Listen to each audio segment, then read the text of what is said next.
Ég vil byrja á því að lýsa mikilli ánægju með þessa góðu mætingu og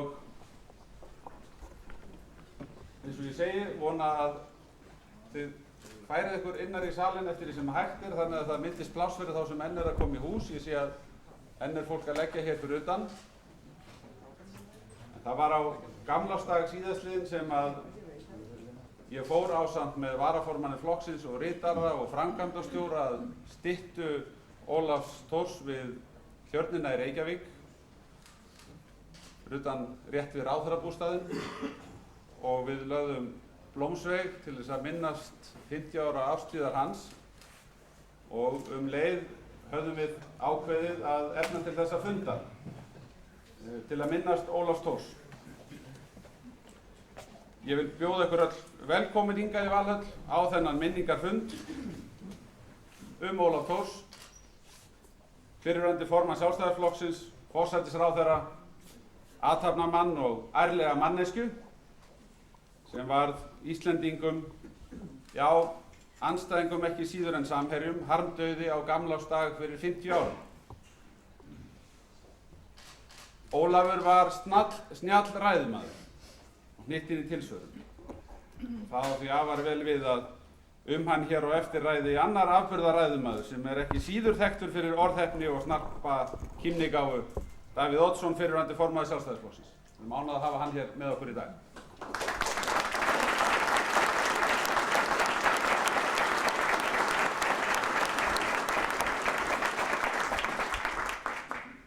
Ólafur Thors átti mikinn þátt í sameiningu borgaralegra afla undir merkjum Sjálfstæðisflokksins. Hann var formaður flokksins í 27 ár, lengur en nokkur annar, margoft ráðherra og forsætisráðherra 5 ríkisstjórna. Af þeim ástæðum einum blasir við að Ólafur Thors er einn merkilegasti stjórnmálaleiðtogi landsins. Sá tími sem Ólafur Thors var markaður frá 1892 til 1964 má tvímælalaust teljast til helsta breytinga og framfaraskeiðs í sögu íslensku þjóðarinnar. Sagt var skilið við bændasamfélag fyrri alda, útgerð skaut stoðum undir þéttbýlismyndun, þorp var borg og á nokkrum áratugum spratt upp fólkið. Og það spratt upp flókið, tæknivætt samfélag á mörkum hins byggilega heims. Sjálfstæðisbaráttan bar ávöxt með heimastjórn, fullveldi, sambandslögum og loks lýðveldi. Almennur kosningaréttur, stjórnskipan og flokkakerfið komust á það leyti sem Ólafur hóf afskipti sín af stjórnmálum og ekki má gleyma erlendu áhrifunum, heimsstyrjaldir, heimskreppur og helstefnur gengu yfir, heit, stríð og köld. Ísland gekk til liðs við varnarbandalag vestrænna þjóða en mátti jafnframt láta sverfa til stáls gagnvart vinaþjóðum til þess að stækka fiskveiðilögsögu. Öllu þessu varð Ólafur Thors vitni að og gott betur. Hann var lykilþátttakandi í þessari atburðarás. Það þarf ekki að kynna sér Ólaf Thors lengi til að finnast maður kannast við hann. Það gustaði svo af honum. Tilsvörin leiftrandi og maðurinn í alla staði svo eftirminnilegur að segja má að hann hafi lifað sjálfan sig. Ólafur var glæsilegur vallarsýn og öllum mönnum skemmtilegri, annálaður höfðingi en við alþýðuskap, hreinskiptinn og heiðarlegur. Hann var skjótur að átta sig á hlutunum, skjótur til svars og skjótur til aðgerða. Með öðrum orðum gætur flestum þeim eiginleikum sem góðan stjórnmálamann mega prýða. Þær lifa ekki síður litlu sögunar hann Ólaf en þessar stóru í sögubókunum. Stundum slærðum þó saman eins og í þessari sem Matthías Jóhannesen hefur haldið til haga. Á 4. tímanum nóttina 10. maí 1940 urðu blaðamenn Morgunblaðsins hernámsliðs Breta varir þar sem herskipadeildin öslaði inn flóann. Ívar Guðmundsson, fréttastjóri, hringdi þá í Ólaf Thors og sagði honum tíðindin. Vita menn hverjir það eru, spyr Ólafur. Nei, það er ekki ljóst ennþá. Jæja, þá ætla ég að leggja mig á hina hliðina. Ef það eru Bretar, þá liggur ekkert á, en ef það eru Þjóðverjar, þá koma hvort sem er að sækja mig.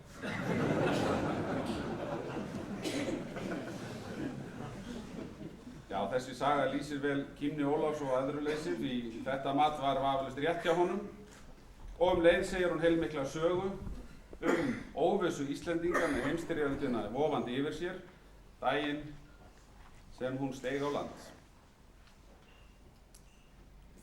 Ólafur var liðlega tvítugur orðinn einn af framkvæmdastjórum Kveldúlfs, togaraútgerðar Þórsara og eins öflugasta fyrirtækis landsins. Það var honum þó ekki nóg, pólitíkin kallaði. Ólafur var kjörinn á þing fyrir Gullbring og Kjósarsýslu og sat á Alþingi til dauða dags nær 40 ár. Ólafur var vinsæll í kjördæminu og sumum þætti mega koma þangað oftar. Einhverju sinni var Ólafur á kosningafundi í Keflavík og kom þangað síðbúinn. En þegar hann birtist í gættinni kallaði frambjóðandi Alþýðuflokksins Guðmundur í Guðmundsson: "Hvað, ratar ekki í kjördæminu, Ólafur?" Þótt hann koma heldur seint. "Nei, blessaður vertu. Já, þessu dugmikla fólki eru svo stórstígar framfarir að maður kannast ekki við sig frá degi til dags." Og það þurfti ekkert að ræða það frekar, Ólafur átti þann fund áður en hann hófst. Hugsjónir Ólafs Thors þekkjum við vel enn þann dag í dag, en þær byggðust á sjálfstæðinu sem flokkurinn er kenndur við, forræði í eigin málum, víðsýnni, frjálslyndri og þjóðlegri umbótastefnu á grundvelli einstaklings- og atvinnufrelsis. Ólafur var samt ekki bundinn á klafa hugsjóna sinna. Hann var ekki kreddufastur maður eða óbylgjarn í samningum við aðra, hvorki flokksystkini sín né andstæðinga. Nei, því þó að enginn skuli efast bjargfasta sannfæringans, þá var Ólafur Thors mikill pragmatisti. Hann kunni listins mögulega og hann var reiðubúinn til þess að gera það sem gera þurfti til þess að ná fram nauðsynlegustu markmiðunum og leysa brýnustu vandamál. Góðir sjálfstæðismenn og aðrir gestir, hér erum við saman komin að minnast Ólafs Thors og heiðra minningu hans. Það gerum við kannski ekki síst með því að draga lærdóma af lífshlaupi Ólafs, hvernig hann tókst á við öðruleikana af skörungskap og málafylgju, en kannski ekki sjaldnar með lipurð, handabandi og bros á vör. Ætli það veitir neitt af því á Íslandi í dag sem enn á ný stendur á tímamótum eftir umrót og óróa liðinna ára, það væri þá enn eitt sem við getum þakkað Ólafi Thors fyrir 50 árum síðar. En eins og við vitum kannski sérstaklega þessi góði hópur sem hér er saman kominn og Íslendingar aðrir, þá hefur Sjálfstæðisflokkurinn átt fleiri sigursæla leiðtoga. Davíð Oddsson vann hvern kosningasigurinn á fætur öðrum, bæði í borgarstjórnarkosningum og alþingiskosningum, var forsætisráðherra frá 1991 til 2004, lengst allra, og hefur það umfram mig að hafa lifað samtíða Ólaf heitnum Thors í liðlega 16 ár. Ég vil bjóða Davíð velkominn að minnast Ólafs Thors hingað upp.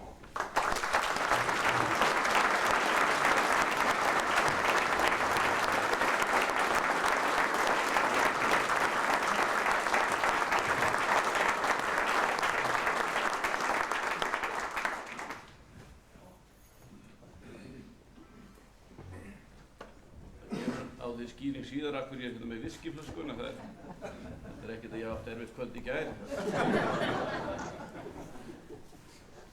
Formaður Sjálfstæðisflokksins, góðu vinir, það er mjög ánægilegt að fá að vera með ykkur hér á þessu sérstaka tilefni og gaman að skynja hvað minningin Ólaf Thors lifir sterk í hugum okkar allra, eins og þessi miklu fjöldi sem hér mætir í hádegi sýnir okkur. Napóleon mikli taldi heppnina mikilvægasta þáttinn í tilverunni og sjálfan sig fæddan undir heilla stjörnu. Hann vildi hafa þá menn næst sér sem heppnin hefði dálæti á. En heppnin er ekki handförst og sjálfsagt öruggara fyrir flesta að gera sitt til þess að heppni þeirra fái notið sín. Oft hefur verið haft á orði að það hefur verið heppni Sjálfstæðisflokksins að maður á borð við Ólaf Thors hafi verið í forystusveit hans frá upphafi og jafnframt helsti foringi Sjálfstæðisflokksins í 3 áratugi. Andstæðingum flokksins sveið hins vegar einatt hversu öflugur flokkurinn var og hve mikla yfirburði hann hafði lengst af yfir alla aðra flokka. Þeir vísuðu gjarnan til Norðurlandanna, þar sem sósíaldemókratar réðu löngum mestu. Það þótti andstæðingunum eiga verið eins konar náttúrulögmál sem hefðu rofnað skeið á Íslandi eingöngu vegna stjórnmálalegs sjarma Ólafs Thors. Ólafur var því eins konar gangandi óheppni íslenskra vinstrimanna ára. Það var óneitanlega gæfa hins vegar að Ólafur Thors skyldi gefa sig að stjórnmálum. En það hafði á hinn bóginn ekkert með heppni að gera hvar Ólafur skipaði sér í flokk. Birgir Kjaran sagði að skoðanir Ólafs Thors væru grunnmúraðar í fáum einföldum meginatriðum. Hann var einstaklingshyggjumaður, hann var frelsispunnandi, hann hafði andúð á allri kúgun, hann var fylgjandi eignarrétti og athafnafrelsi. Þegar áhugi á stjórnmálaafskiptum vaknaði hjá Ólafi var fyrirsjáanlegt hvar hann hlaut að bera niður. Margt hefur breyst frá þeim tíma, en þýðingarmikið að geta verið sannfærður að háttaði svo til nú að hinn ungi Ólafur Thors væri að hefja stjórnmálaafskipti. Þá yrði val hans jafn sjálfsagt og áður. Í mínum huga enginn vafi á því. Ólafur okkar Thors, eins og sjálfstæðismenn kölluðu hann sín á milli, féll frá fyrir hálfri öld. Það var á gamlársdag 1964. Útvarpsávarp forsætisráðherrans, Bjarna Benediktssonar, hafði verið tekið upp á segulband fáeinum dögum fyrr til flutnings þá kvöldið. Þegar Bjarna var greint frá því að Ólafur vinur hans væri fallinn frá, sagði hann ekki koma til álita að áramóta ávarp yrði flutt án þess að minnst væri andláts Ólafs Thors. Því voru ræstir út upptökumenn til að taka ávarpið upp á ný. Síðan hefur það verið venja, sem að mörgum hefur komið óvart og menn þekki ekki söguna, síðan hefur það verið venja að ávarp forsætisráðherra tekið upp á gamlársdag. Nýársdags ávarps forsetans hins vegar tekið upp nokkur dögum fyrr.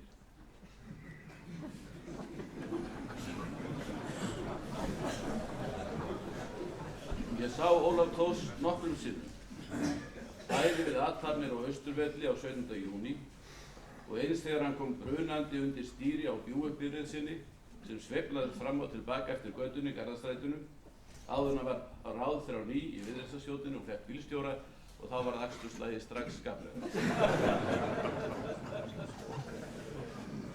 Það atvikaðist svo að ég spjallaði við hann stundankorn þegar Ásgeir Pétursson sýslumaður sendi mig með bréf til Ólafs á milli húsa. Móðir mín og amma og við bræðurnir höfðum fengið leigða ríshæð að Suðurgötu 20, Hólavöllum, en húsið stendur á milli þeirrar götu og Garðastrætis og aðeins fáeinir tugir metra á milli hús Ólafs og þessa hús. Hólavelli átti Ingibjörg Guðmundsdóttir, ekkja Péturs Magnússonar, afskaplega skemmtileg kona og fjörleg, en Pétur hafði verið fjármálaráðherra, varaformaður Sjálfstæðisflokksins og einn traustasti vinur Ólafs Thors.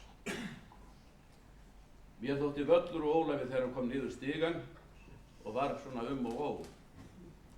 En hann gaf sér tíma til að tala við strák og ég sannfærður það að það hefði hann gert við hvern þann krakka sem senst hefði til hans.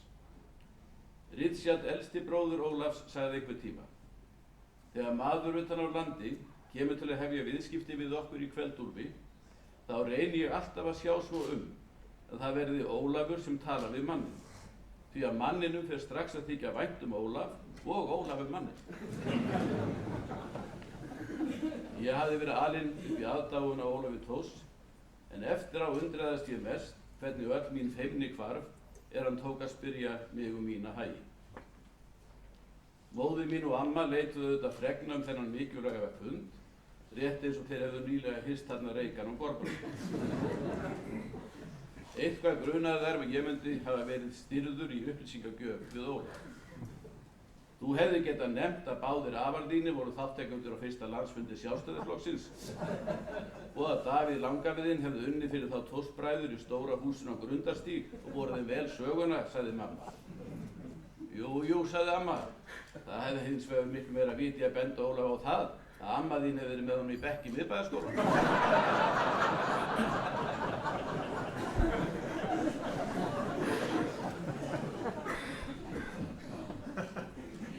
Talandi Miðbæjarskólann, það var það nú svo að andstæðingar Ólafs höfðu raunar námsafrek hans stundum í flyttingu eða létu þau fljóta með þegar reynt var að draga upp þá mynd að hann hafi verið fræðilegur léttavíktamaður. Ólafur hafði fallið á stúdentsprófi í menntaskólanum og þurfti að ljúka prófinu ári síðar. Skólagangan varð ekki miklu lengri enda hneigðist hugur Ólafs til verka í atvinnulífinu. Ólafur gerði sér enga rell út af slíkum títuprjónsstungum og þótti lítið til menntahroka að koma. Hann var hins vegar áhugasamur að efla menntun og menningu sinnar þjóðar og leitaði liðveislu þeirra sem best þekktu fræðilega til við lausn þeirra verkefna sem hann fékkst við. Ein af mörgum sögum sem tilheyra svörum á samtölum Ólafs nokkurn veginn svona. Þeir hittust við athöfn, forsætisráðherrann og biskupinn yfir Íslandi. Ólafur Thors sagði: Ég vil þér eilíflega þakklátur biskup. Og fyrir hvað forsætisráðherra góður með leyfi að spyrja? Fyrir það biskup að hafa verið í sama árgangi og ég. Því að þar með var ég bara næstlægstur og stúdentsprófurinn ekki lægstur.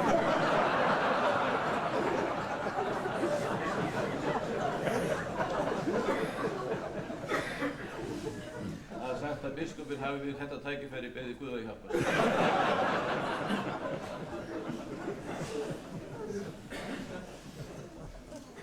Lífsferill Ólafs var stórbrotinn og gekk á ýmsu. Þegar hann 7 ára faðir hans gjaldþrota, fallít útgerðarmaður upp á Akranesi. Þegar Ólafur táningur faðir hans hins vegar langríkasti maður landsins. Svo Ólafur fékk mörg tækifæri sem jafnaldrar hans nutu fæstir á þeirri tíð. Systkinahópurinn stóri var löngum öflugasta stuðningslið Ólafs. Hann elskaði og dáði foreldra sína, þau mikilhæfu hjón Thor Jensen og Margréti Þorbjörg. Þau voru ólík margt en samhent mjög. Eftirfarandi samtal heyrði ég sem ungur stjórnmálablaðamaður inn á ritstjórnarskrifstofu Morgunblaðsins í Aðalsæti. Það var gæfa Íslands að Margrét skyldi koma í veg fyrir að Thor Jensen flytti til Bandaríkjanna, sagði annar ritstjóri. Það var gæfa fyrir fleiri, sagði hinn. Hvað áttu við? Ég hefði Thor fengið að fara vestur fyrir Margréti, hefði Rockefeller orðið bara næstríkasti maður Bandaríkjanna.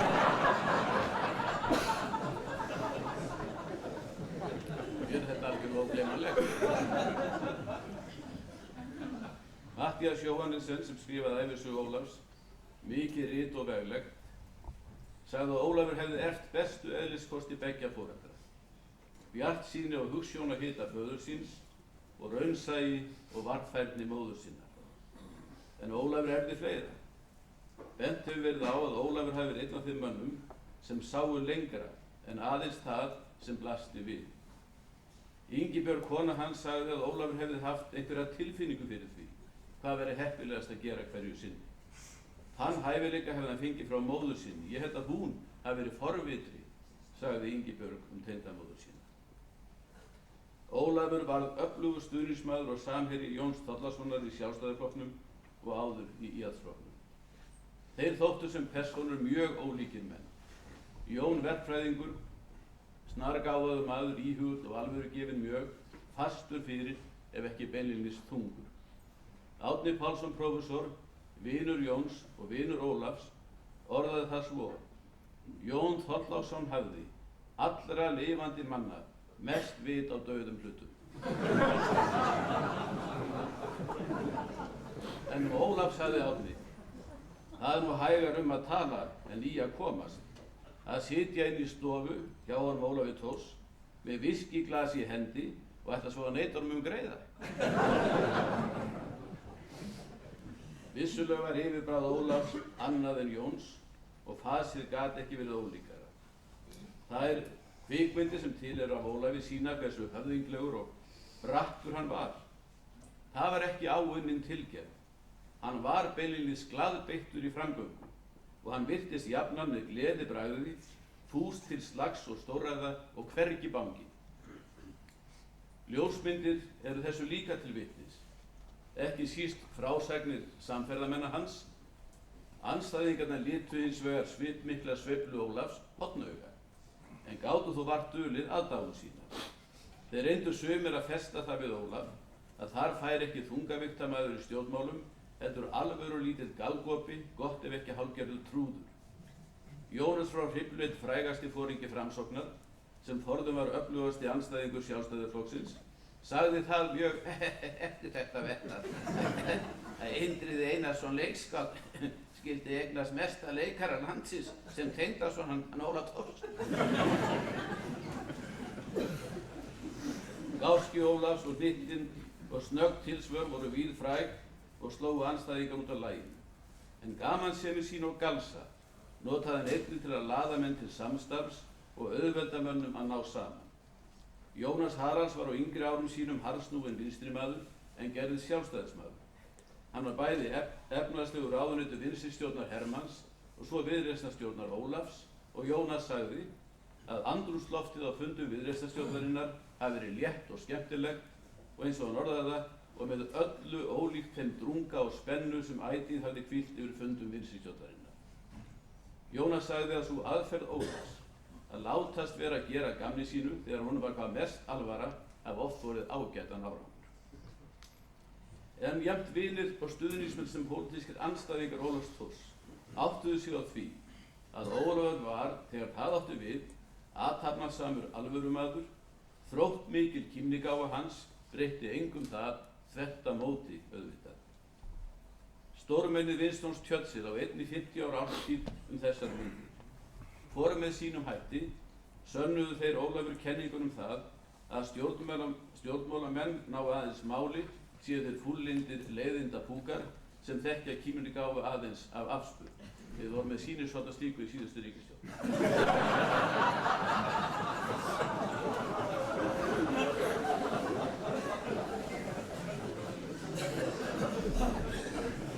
Þetta var ekki fallega sagt. Það blasir samt eiginlega við. Öllum frásögnum ber saman að Ólafur Thors hafi verið skapmaður, jafnvel funi. Skap hans hafi með öðrum orðum þurft að fá útrás. En hann var sáttfús. Hans helsti samstarfsmaður, vinur og eftirmaður, Bjarni Benediktsson, segir þetta. Ólafur var á sinn veg ráðríkur maður og vildi fá það fram sem hann ætlaði sér og gat þá orðið þykkjuþungur ef þeir brugðust. Einkum þeir sem hann setti traust sitt á. Síst af öllu kærði hann sig að eiga jábræður í kringum sig, en mat samt ósjálfrátt meira þá sem fylgdu honum en hina sem andsnúnir voru. En á engum vildi hann níðast og var allra manna sáttfúsastur, þegar hann taldi heilindum að mæta. Annað mál að hann kunni líka að gjalda lausung við lígi. Ólafur var formaður Sjálfstæðisflokksins í 27 ár og forsætisráðherra hans áfram hríð eftir hann lét af formennsku. Árangur flokksins hans á öllum þessum tíma verður ekki færður Ólafi einum til tekna, en það verður heldur ekki stór biti þess árangurs af Ólafi skorinn.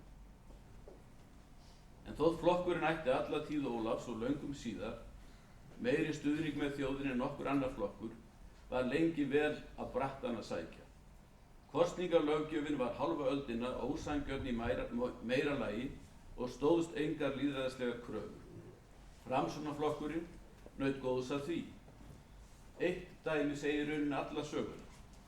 Árið 1931 fær Framsóknarflokkurinn 36% atkvæðanna og 23 þingmenn af 42. Hreinan meirihluta. Sjálfstæðisflokkurinn þeirra Jóns og Ólafs fær 44% atkvæðanna, en aðeins 15 þingmenn. Fyrir rétt sína, skapmikla lýðræðissinna, hlýtur þetta ástand hafa verið óþolandi með öllu og fyrir þjóðina var þetta dýrkeypt. Þrátt fyrir þetta nær Ólafur að verða forsætisráðherra í samtals 10 ár tæp í 5 ríkisstjórnum, þar af 2 skammlífu minnihlutastjórnum. Í öllum þessum stjórnum, líka minnihlutastjórnum, nær Ólafur fram mikilvægum umbótum fyrir þjóð sína og kórónar verkið á lokaspretti sínum í viðreisnarstjórnum. Smám saman tókst að lagfæra kjördæmakerfið og gera það lýðræðislegra og sanngjarnara. Enginn ráðherra á þessum tíma þekkti þarfir atvinnulífsins betur en Ólafur og hvernig gefa mátti því tækifæri til að virka þá krafta sem í þjóðinni bjó. Ólafur og Bjarni voru í forystu fyrir því að tryggja að ekki yrði hvikað í lýðveldismálinu, en andstöðuöflin voru miklu mun virkari í því máli heldur menn kjósa nú margir að viðurkenna. Ólafur beitti sér mjög í landhelgismálum og náði hvað eftir annað að leiða mál til lykta með lagni og festu í senn. Endalaust dæmi mætti nefna allt þetta. Það er næsta óvenjulegt hversu vitnisburðir samherja sem andstæðinga falla saman þegar persónu Ólafs er lýst. Upp úr stendur, heilsteyptur, drenglundaður maður. En leið skín alltaf í gegn hve eðliskostir Ólafs Thors voru góð blanda fyrir stjórnmálamannin Ólaf Thors. Einn nánasti ráðgjafi ráðherra Viðreisnar var Jóhannes Nordal, faðir hennar Ólafar okkar hér. Hann segir við ævisögurittarinn Matthías að Ólafur Thors hafi vissulega getað verið harður í horn að taka, en hann hafi verið óvenju næmur fyrir því hvernig mönnum leið í návist hans. Ef hann særði einhvern óvart með athugasemdum sínum, var hann fljótur að bæta úr því með 1 eða 2 setningum. Jóhannes sagði jafnframt að Ólafur hefði lagt mesta vinnu allra stjórnmálamanna sem hann hefði starfað með í að kynna sér skýrslu til hlítar. Hann hafi verið mikill vinnuþjarkur, sérstaklega töluglöggur og með afbragðs gott minni. Og Jóhannes bætti við: hann tók allt sem hann fjallaði föstum tökum. Ég tel hann mesta stjórnmálamann sem ég hef átt samstarf við og þann stjórnmálamann sem ég þótti vænstum sem mannesku.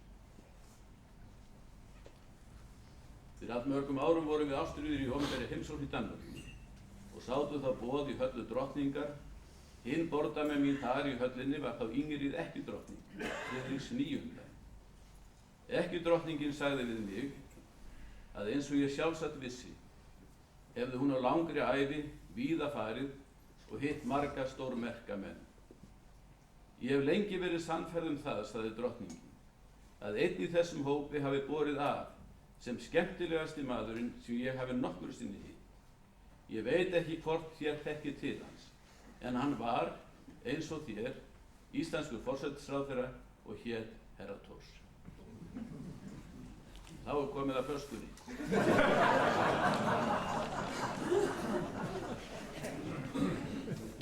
Þegar ég var kjörinn formaður Sjálfstæðisflokksins, svona ekki alveg áttakalaust ef ég man rétt, 10. mars 1991, og kom þreyttur og glaður heim til mín, að þá stóð viskíflaska, þessi viskíflaska, á borðinu mínu.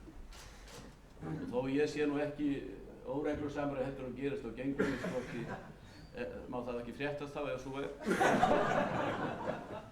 að þá myndu nú ekki viskíflöskur lifa yfirleitt svona lengi eins og þessi hefur gert. En það er ástæða fyrir því. Ég fekk bréf þegar ég opnaði þessa flösku, ég sá ekki að vera neitt öðruvísi, hún hefði kannski getað lent inn í geymslu til að byrja með, en ég fannst það örlítið öðruvísi laginu svo ég opnaði hann.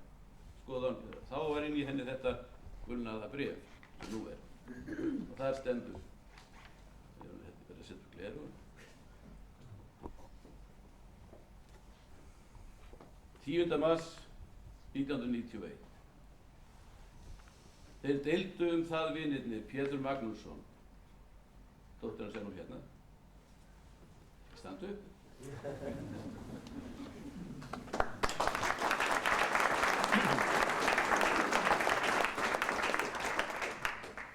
Þeir deildu það vinirnir Pétur Magnússon og Ólafur Thors. Hvor væri sigurstranglegri á réttum stundum, þeir Johnny Walker eða Haig. En þeir voru sem kunnugt báðir skoskrar ættar. Var þetta eina ágreiningsmálið þeirra á milli, allt hvað ég vissi og gaf sig hvorugur. Báðir gengu þeir vel frá sínu, en þessi fríði ferkantur dagar þó upp í skápum pabba að leiða lokum. Nú eru brár glaðlegri en ella og ekki síður þeirra sem liðnir eru. Mér þótti vænt að fá svona kveðju frá Ólafi Thors á þessari stund. Nú eru brár glaðlegri en ella og ekki síður þeirra sem liðnir eru. Skal því tappa úr hverri flösku taka, því þótt sumir drekki sigur full og aðrir drekki sorgina, munu þó allir að lokum ganga heilir hildar til. Á förum til útlanda, skálfóringi, með kveðju til ykkar hjóna frá okkur Stefaníu, Thor Ólafsson Thors.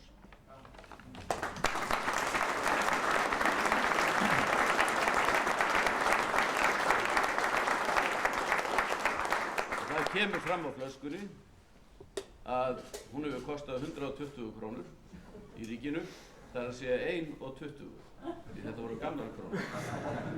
Og mikið óskaplega gæti maður orðið mikið fyllibytta að það verið vel leiðandi. En takk ykkur kærlega fyrir, þetta var gleðilegt að vera með ykkur.